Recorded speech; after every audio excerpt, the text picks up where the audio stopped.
यमुना उस पार महात्मा जी की कुटिया थी। महात्मा जी प्रत्येक दिन नाव से इस पार से उस पार जाया करते थे। जो नाविक था वो पढ़ा लिखा नहीं था, बहुत ही सरल और सीधा इंसान था।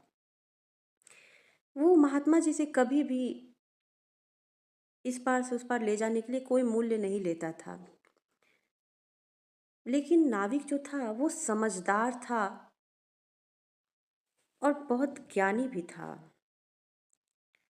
महात्मा जी रास्ते में इस पार से उस पार जाने के दौरान रास्ते में उसे कभी कभी भगवत गीता का श्लोक सुनाया करते हैं, कभी भागवत की कथा कहते हैं, कभी उसे बताते हैं, हमेशा उसे ये बताते हैं कि देखो, वो परमात्मा जो है वो सर्वव्यापी है, वो हर जगह है, यहाँ भी है।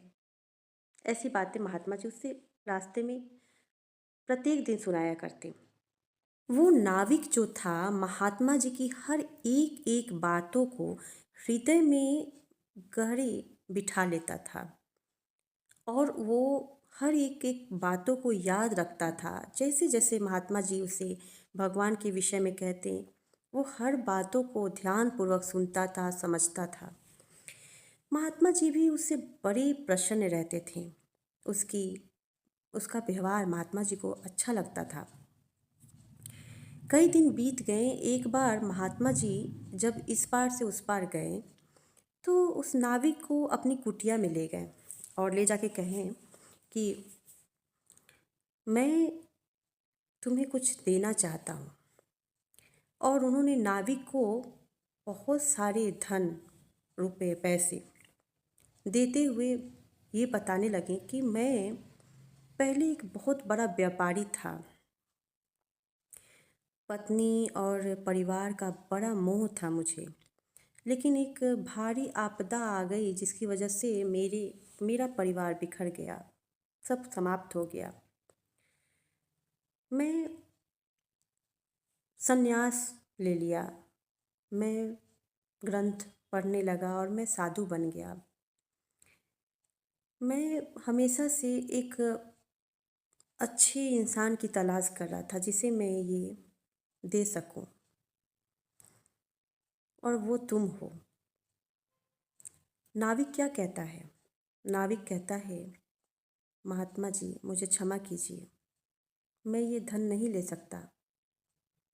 महात्मा जी बोले, क्यों? कहने लगे कि ये धन मैंने बड़ी ही मेहनत से अपनी कर्म से कमाया है, और ये धन तुम ले लो, इससे तुम्हारा भला होगा, तुम्हारे परिवार का भला होगा। मैं अपनी स्वेच्छा से तुम्हें दे रहा हूँ। वो नाविक कहता है, महात्मा जी ये धन आपने परिश्रम से कमाया है, लेकिन मेरे लिए तो ये मुफ्त का हुआ ना।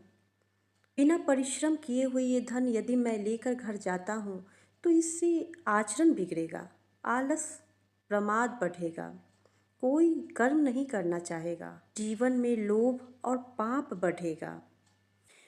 वो नाविक कहता है, महात्मा जी ये ज्ञान तो आपका ही दिया हुआ है। आप जिसे सर्वव्यापी कहते हैं, आजकल वो मुझे लहरों में भी दिखाई देने लगे हैं। मुझे विश्वास है कि मैं हर समय उनकी नज़रों में हूँ।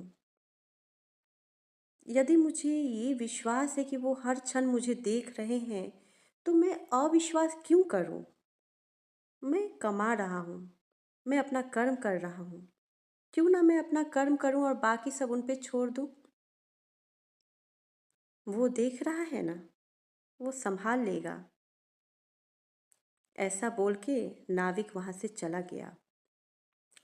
महात्मा जी और नाविक की बातें तो समाप्त हो गई, पर एक प्रश्न रह गया कि आखिर दोनों में से साधु कौन है? एक वो हैं जो परिस्थितिवश दुख आने पे भगवा धारण किए, संन्यास ग्रहण किए और ग्रंथ पढ़े और साधु बन गए। दूसरी तरफ वो निर्धन गरीब नाविक, सुबह का खाए तो शाम को भोजन मिलेगा या नहीं मिलेगा इसका भी पता नहीं, फिर भी वो पराए धन को लेने से मना कर देता है, उससे पराये धन में कोई लोभ नहीं। जो संसार में रहते हुए भी संसार में लिप्त नहीं है, उसे कोई आसक्ति नहीं है। जो अज्ञानी होते हुए भी ज्ञान की बातें कह गया, जिसे ग्रंथ का ज्ञान नहीं पर महात्मा जी की कही हुई बातों को हृदय में बिठा के उस परम परमात्मा, वो परम शक्ति को जान गया, भगवान में उसे विश्वास दृढ़ हो गया। भगवा धारण नहीं किया, संन्यास ग्रहण नहीं किया, फिर भी उसे भगवान में गहरा विश्वास हो गया। महात्मा जी के ज्ञान को ना वो केवल सुना समझा, बल्कि जीवन में भी आत्मसात कर गया और एक पल में पराये धन को ठुकरा दिया। उस नाविक के मन और विचारों में गजब का संतुलन था। मन का संतुलन ही जीवन की वास्तविक साधना है, सबसे बड़ी भक्ति है।